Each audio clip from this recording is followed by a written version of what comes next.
Hi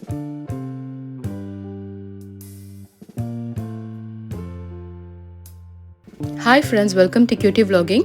இன்னைக்கு வந்து என்னோட சன் லஞ்சுக்கு சிக்கன் குழம்பு செய்யுங்க மாமா அப்படின்னா, யூஸ்வலாக செய்கிற மாதிரி செய்யாதீங்க, நல்லா ஒரு டிஃப்ரெண்ட்டாக செய்யுங்க அப்படின்னு சொல்லிட்டு சொன்னதுனால நான் வந்து இதை ட்ரை பண்ணேன். என்னோட ஓன் ஐடியா தான், ஆனால் அவுட்கம் வந்து ரொம்ப சூப்பராக வந்துச்சு. நீங்களும் ட்ரை பண்ணி பாருங்கள். வாங்க நம்ம வீடியோக்குள்ளே போகலாம்.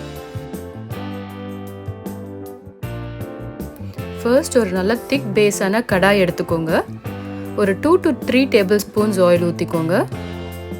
ஆயில் ஹீட் ஆனதுக்கப்புறம் கொஞ்சமாக பட்டை ஆட் பண்ணிக்கலாம். எப்போவுமே நம்ம பட்டை வாங்கும் போது இந்த மாதிரி ரோல்டு பட்டை வாங்குறது தான் ரொம்ப நல்லது. ஹெல்த் பெனிஃபிட்ஸ் அதில் நிறைய இருக்குது. இப்போ வந்து கொஞ்சமாக மஸ்டர்ட் சீட்ஸ் போட்டுக்கோங்க.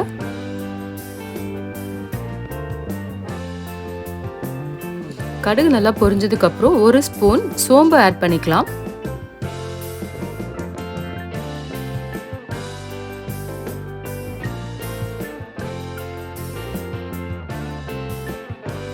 சோம்பு வந்து இந்த மாதிரி லைட்டாக கலர் சேஞ்ச் ஆனதுக்கப்புறம் நம்ம ஆனியன் ஆட் பண்ணிக்கலாம். நான் வந்து கொஞ்சம் சின்ன வெங்காயம் எடுத்திருக்கேன். ஒரு 2 பெரிய மீடியம் சைஸ் வெங்காயம் எடுத்திருந்தேன். சின்ன வெங்காயம் வந்து நல்லா டேஸ்ட் கொடுக்கும். ஸோ நீங்கள் எந்த நான்வெஜ் ரெசிபி செஞ்சாலும் ஸ்மால் ஆனியன் ஆட் பண்ணிக்கோங்க.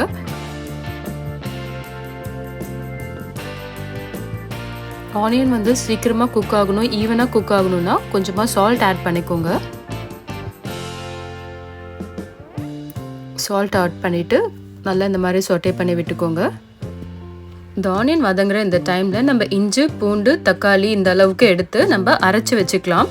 ஸோ ஆனியன் வந்து நல்லா வெந்துருச்சு. இப்போ வந்து நம்ம கொஞ்சம் கறி லீவ்ஸ் ஆட் பண்ணிக்கலாம்.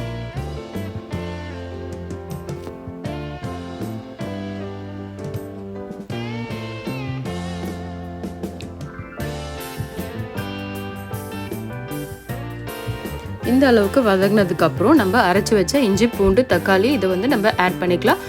நான் ஜிஞ்சர் கார்லிக் பேஸ்ட்டோட ஒரே ஒரு தக்காளி ஆட் பண்ணியிருக்கேன்.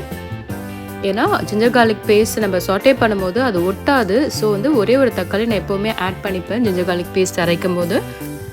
அதுக்கப்புறமா இது நல்லா சாட்டே பண்ணி முடிஞ்சதுக்கு அப்புறம் இன்னும் ஒரு 2 தக்காளி வந்து நான் ஆட் பண்ணியிருக்கேன். எப்போவுமே ஜிஞ்சர் கார்லிக் பேஸ்ட் ஆட் பண்ணும்போது ஸ்டவ்வை லோ ஃப்ளேமில் வச்சுக்கோங்க. அந்த இஞ்சி பூண்டு வாசனை போகிற வரைக்கும் கொஞ்சம் இந்த மாதிரி சாட்டே பண்ணி விட்டுட்டே இருங்க. இப்போ அந்த இஞ்சி பூண்டு வாசனை போயிருச்சு. இப்போ நான் அகெயின் 2 தக்காளி அரைச்சி திருப்பியும் ஆட் பண்ணியிருக்கேன்.